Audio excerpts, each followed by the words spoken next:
Matthew 7:13 through 14. Enter through the narrow gate. For wide is the gate and broad is the road that leads to destruction, and many enter through it. But small is the gate and narrow the road that leads to life, and only a few find it. That's what we talked about this week. We tried to paint this picture of what that looks like. And that the broad road actually isn't like just murderers and robbers, but it's just normal people, just living a very normal life, which is just, I'm the God of my life and I run the show. But the narrow way is different. The narrow way is led by Jesus. It's a Jesus-led life. And we didn't pull any punches. That road is difficult. That path is tough. Those rocks are slippery and there's steep inclines and often you're fully out of breath just trying to take one more step. But it is unparalleled in beauty. It is unparalleled in fullness and joy and hope and peace and love. All the things that everybody's really after. And so we tried to paint that picture for them and put that choice before them. And we didn't want to just teach them about it, but we wanted to show them that path is so good.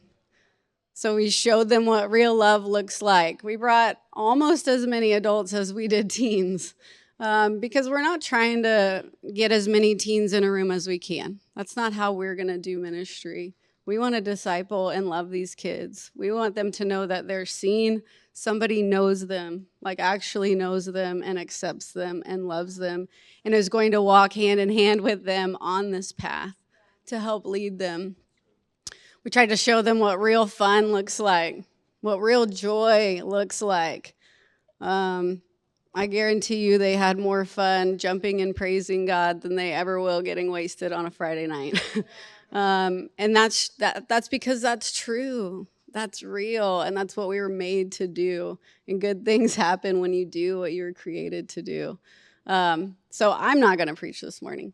I'm going to have them just share about their experience. So I've got a couple of adults to kind of share their perspective and a handful of our teens to share just what God has done, to fill you up, to invite you back to remember what the narrow road is like. What God is like and what it's like to experience him. So I'm going to let them go. They kind of know who's going after each other, and then I'll wrap us up.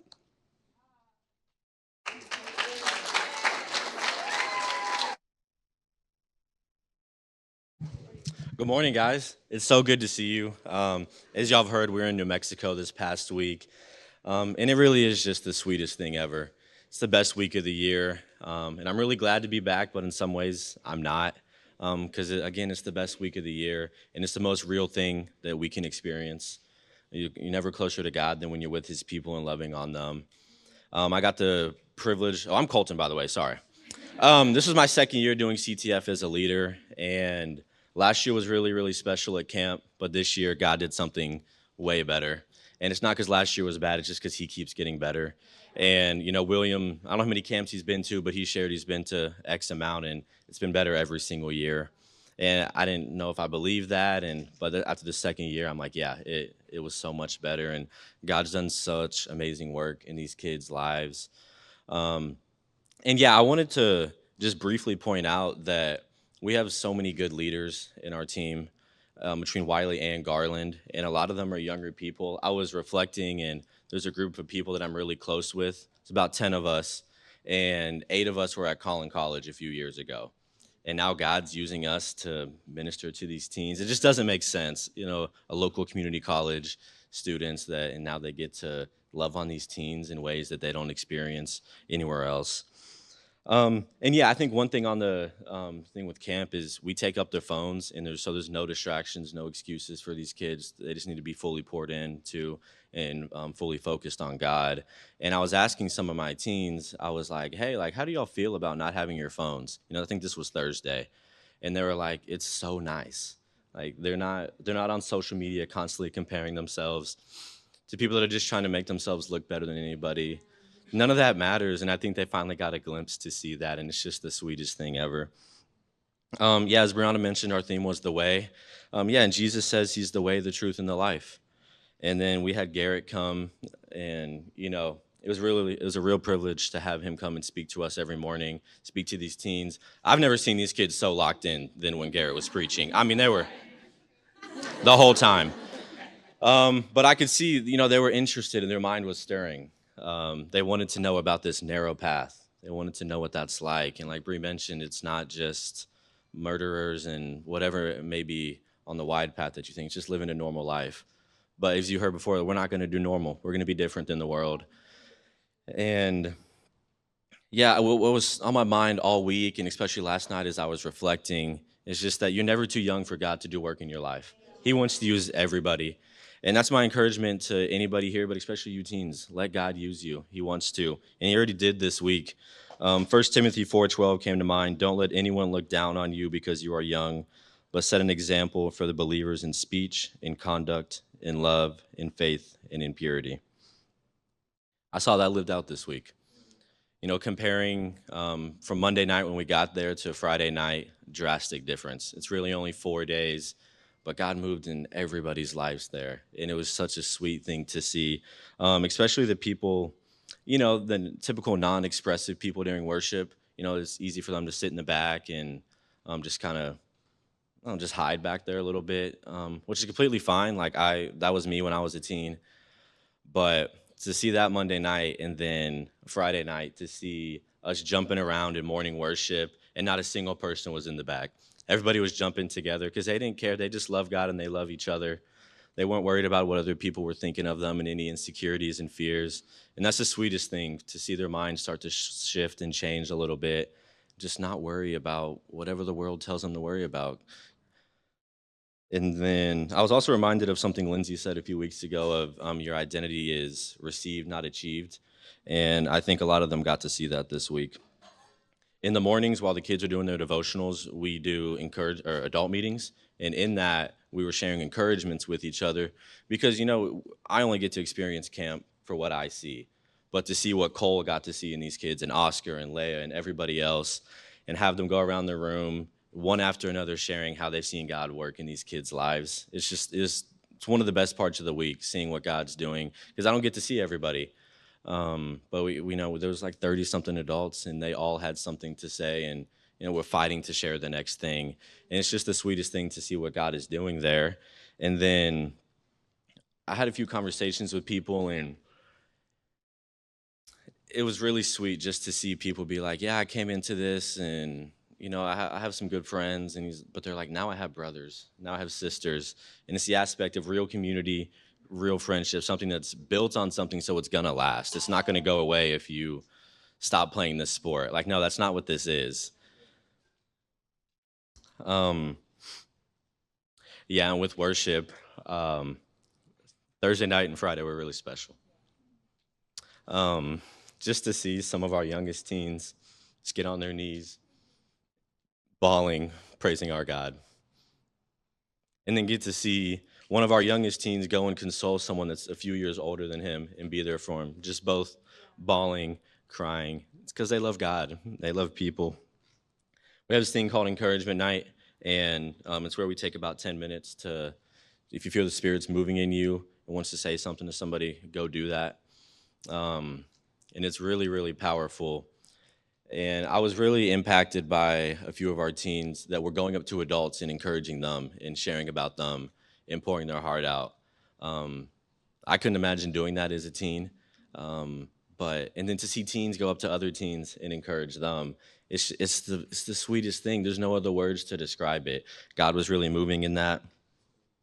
And then throughout the week, just getting to have conversations with 14, 15-year-old, 12-year-olds, 18-year-olds of all ages, and just listen to them, hear them pour their heart out to you. And then to be able to be there and tell them they're loved, and that you care for them, and tell them that God loves them and cares about them. That's all they want to hear. That's all any of us want to hear.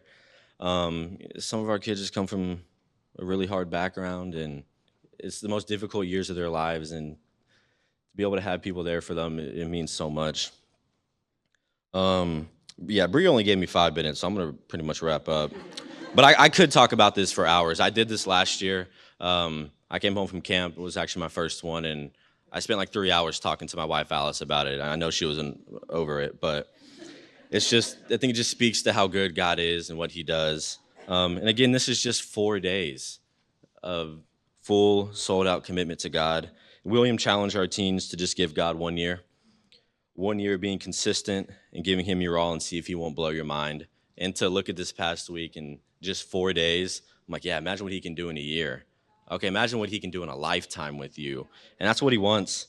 Yeah, so I'll kind of stop there. But yeah, I just want to thank y'all for supporting our teen ministry. It really means a lot. I hope y'all kind of get to see a little bit of all that money y'all spend at Spring Hita and in the worth in that.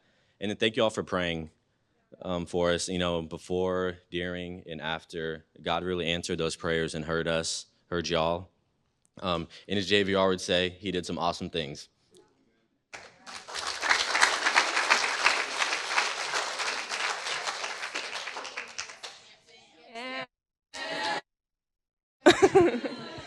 Hey guys, I am Camp Sam, or I could just be Sam, but I've been a part of CTF for about the past 6 years, and like Colton said, like God just keeps getting better. Every week that we do camp, it is so good, and people keep asking me, and I'm like, yeah, this was probably the smoothest camp we've ever had. I was like, it's kind of crazy to me, like just how much God can do in about 4 to 5 days with tired kids and questionable camp food and lots of changes of clothes. But God really does show up. I've been with CTF for 6 years, and I can confidently say it is one of the biggest joys of my life. I'm approaching 30, and most of my coworkers think what I do is weird, and I think it is the best thing that I get to do. Like everybody has said, and like our t-shirts say, our theme this year was the way.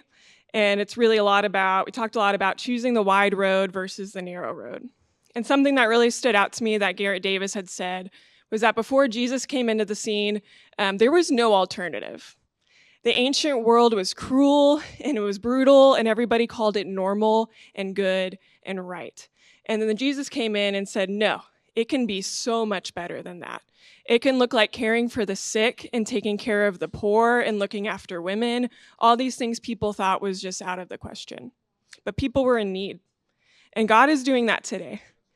We definitely think in the modern world that there are some really cruel things that are okay and right. That it's good and normal to go to college with the expectation to have fun, to date, to just get yours, to be very selfish, to live a life that's comfortable. But Jesus has a much better way. And that's something I didn't get to know until I was about 20. But these teens get to know it at 12, 13, 14, 15, and on. And with that kind of time to process and consider the narrow road that God has, can you imagine what they can do for the kingdom? William talked about our family tree, and we all have one, and some of them look better than others. My family tree, though there is plenty of good and so much love, is still one that has been riddled with a lot of addiction, infidelity, grief, lackluster living, and abuse. And that's what our world says is normal and common. But because I follow Jesus, I get to change the trajectory of my family's life. And we got to tell the teens that they get to do that too. What a good thing. What a good way to live. That is the narrow road, and it is hard. As a teen, it's hard. As an adult, it's hard. As an adultier adult, it's hard. And I just want to encourage you that these teens are serious. These teens were praising God with their hands held high on the floor in just absolute awe of the Lord. They were taking notes, encouraging each other, correcting each other, confessing their sins. And I hate to say it, but kind of love to say it, but adults, I think we're being outdone. These teens are incredible. The wide road calls to us too. Let us be encouraged by these teens, by the work of God in these kiddos. These young people are really serious about following God, and adults, help them. Let's help them. Let's hold their hand and walk along this road with them. There is simply nothing better than seeing a bunch of teenagers crying out to God, saying, Yahweh, we love you, and then the next day living it out. It is the best thing I ever get to experience. I'll be thankful for this ministry and for this week, for the rest of my life. I don't know if CTF will be able to get rid of me. Yeah, Jesus is the way, and that is the truth. Thank you.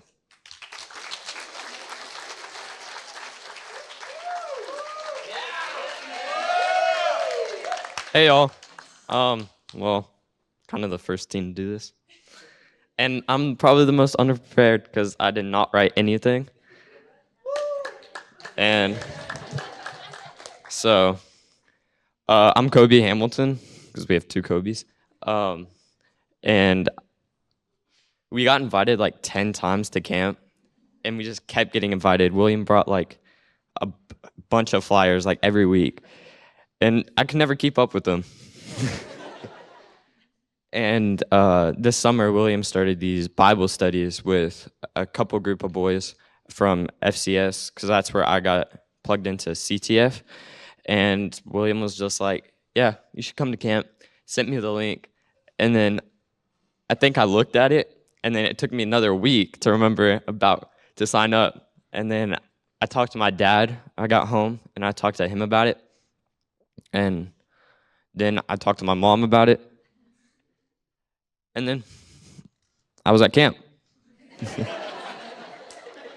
On that bus, nice, bright and early, 6 o'clock. Haven't seen that in a while. Well, I should probably go ahead because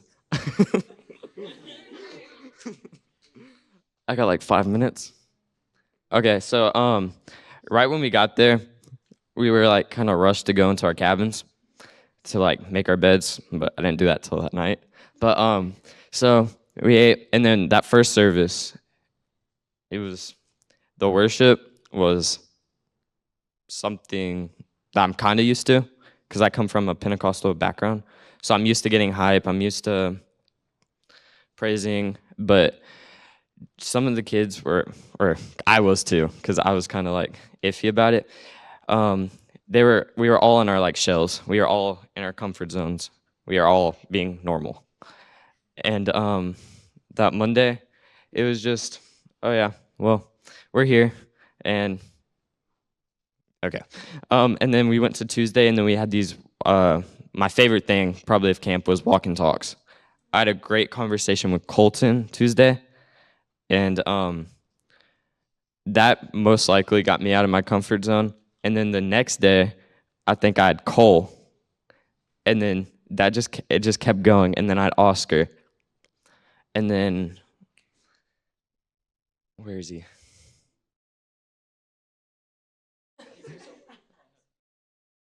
All right, I lost him. I just saw him.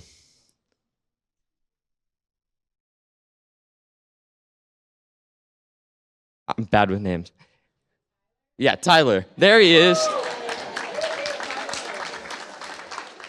So, well, all week it was walk and talks, but I preferred the sit and talks. Didn't really like walking in that high altitude. That altitude's no joke. But my second favorite thing was probably Thursday night, like listening to the Spirit and being able to encourage people. I had a great conversation with Kobe that night, and then we were supposed to have s'mores, but like that fire wasn't really firing until everybody went to bed, and then it worked. And then we went back to our cabins, and then I don't know. I felt the need to talk to William, which was a ghost. Couldn't find him. So I found him outside of the sanctuary thing. I don't know. And we had a great conversation. A lot of sure. Yeah. Most serious conversation, just sure. Yeah. But that last night was probably the best night because everybody was bawling their eyes out for God. And everybody had their hands lifted. Everybody, or mostly everybody, was kneeled. And yeah, and then we had a nice 9-hour bus ride back home. So that's it.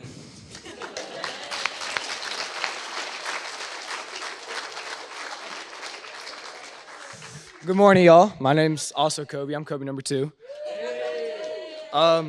Before I get started, I do want to say I did write a script, unlike Kobe, because If it seems like I got my life to put all together, I don't. This is the most organized I've been all year. I have not unpacked yet. And if I slip up, it's part of the plan. But if you're wondering how camp went, it was amazing. I came back a little tan, sleep deprived. Probably still smell like sweat, but spiritually, I'm doing awesome. But on a serious note, coming back from camp, I've been thinking about a lot about what I experienced and what has really hit me, and I wanted to share with y'all today. One of the biggest things that stuck with me is what Bree was talking about at the beginning. In Matthew 7:13 through 14, it reads, "Enter through the narrow gate, for wide is the gate, and broad is the road that leads to destruction, and many enter through it. But small is the gate, and narrow is the road that leads to life, and only a few find it." Before camp, I knew what that meant. I've talked about it. I've understood the differences. But camp is what really made it real. I started to actually reflect on which road I've been walking. And sometimes I've been slipping into the wide one. Nobody's perfect. Just going with the flow, doing what's easy. The wide road feels normal. It's comfortable. Everybody's on it. But at the end of it is emptiness. And I realized I don't want to drift anymore. I want to choose the narrow road, even when it's hard, even when it's uncomfortable, because that's the road that leads to eternal life. Another thing that impacted me so much at CTF camp was the people, the community. I don't think I've ever felt so connected to a group of people so fast. Everyone there was there for the same reason. We all just wanted to grow closer to God. It felt real, felt like a real connection, real joy, real worship, and showed me the kind of people I want to do life with. People who build each other up, who make the narrow road not feel so lonely. Leaving camp, I don't want this to just be a camp high. I want this to be a shift in how I live. I want to be intentional with the road I'm walking and the people I walk with. I'm thankful for CTF and everybody who put their lives on hold to make this life-changing experience together. I can't wait to come back next year.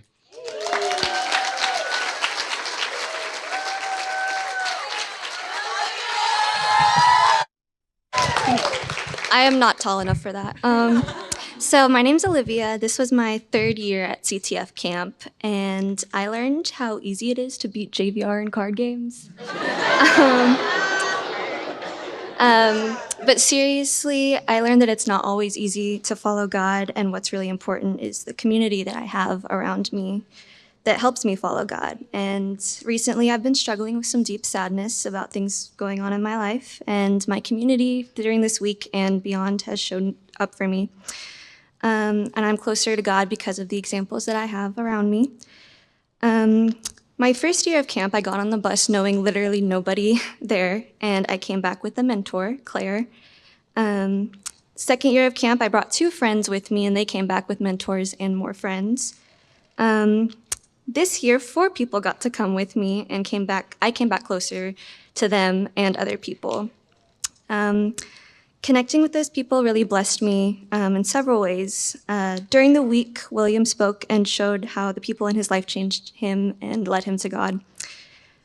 We talked about spiritual family trees and what that looks like, and that truly one person can change your life and lead you to God based on the decisions that they make. So those people in my life have been Claire, Sam, Ashley, Bree, Lindsay, all the female leaders, and really everybody that showed up to camp this week.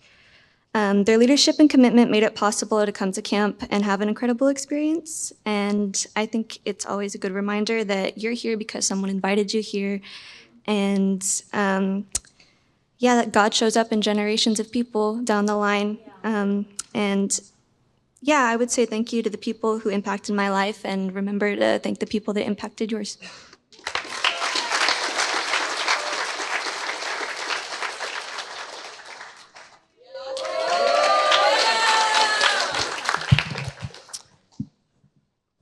Sorry. Hello, y'all. My name is Austin, and this was my third year at camp, and it has probably been the most life-changing one of all. It got to be my friend August's first year. He's over there, sitting and being quiet, trying not to be noticed. It's been great going there, getting to praise God, understand the lyrics of the songs you were singing, and live that out in the next day. And it's just been great trying to bring that over into after camp also. Tons of people, as people have said before, were by the last day on the floor and crying. And I was one of those people. And yeah, camp has just been a amazing, life-changing experience for me. And I don't think I would have it any other way.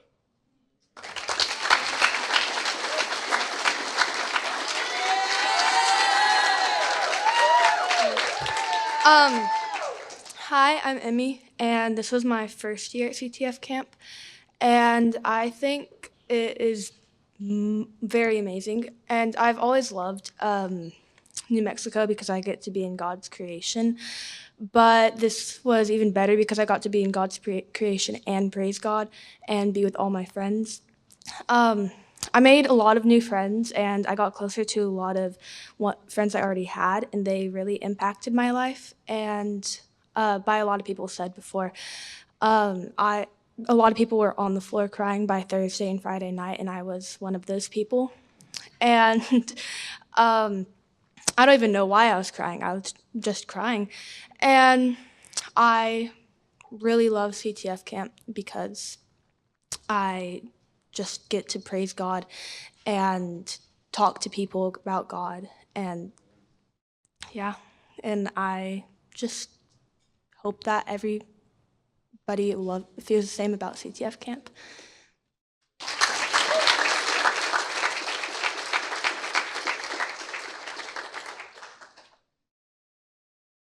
Good job, guys. I'll say a couple more things, and then we've got one more song. I did want to make a note. We don't try to run an emotional camp. Like, we make them go to bed. We make them do an hour of rest time, and they whine about it like little baby toddlers. Because that's not what we're going for. We don't want to make big emotional decisions. We won't let kids make an emotional decision at camp. I think that's like getting married in Vegas. So we don't do that. If they've been planning to make that decision, we'll let them. But we're careful about that. But the reality is, God touching you is an emotional experience. And so that's what they're talking about. When you get rid of all distractions and you focus on God for a week and you're with his people, like, him touching your heart is a crazy experience. And it really is overwhelming. And I remember that as a teen too, going to camp for the first time. I loved God before camp. I was on board with God. I was a little sixth grader. And I'm not a big crier at that time. I am now, I'm a big baby. But yeah, just crying for the first time. And I remember being like, whoa, this is more than I thought it was. Like, God is a person and he is interacting with us. And so that's what you're hearing come through, that these kids really got to feel and experience God. And that's a really blessed position to get to be in. And it's really overwhelming. Yeah, we're just getting started. Yeah, this is my 10th year to get to lead camp. And just like everybody said, God keeps getting better. He keeps getting better. And I really feel like God's just getting started with us on what he's calling us to do here in Wiley. We're just right on the precipice. Is that the word? Trying to sound smart. That's like an SAT word. What God is going to do with us. And I would say that about camp. That's how we see camp. It's a big moment, but it's really not the biggest thing we do all year. It sets us up for our biggest work all year, that, okay, now let's go out. Now let's disciple these kids and teach them what it looks like to actually come down from the mountain and walk this path. And let's go out into our schools and into our community and share that with others. So I would just ask you to really be praying for us. Garrett had a great analogy. He was like, you guys are like little baby sea turtles that are trying to get to the water. You just experience God. You're trying to start your life in God, and you're trying to get to that water, but there's a lot of things trying to get to you and keep you from getting to that water. And he said, your adults and your mentors are like somebody on a bat with a bat on that beach. That's like, yeah, I dare this seagull to come try to get you, because it's going to be flying way over there.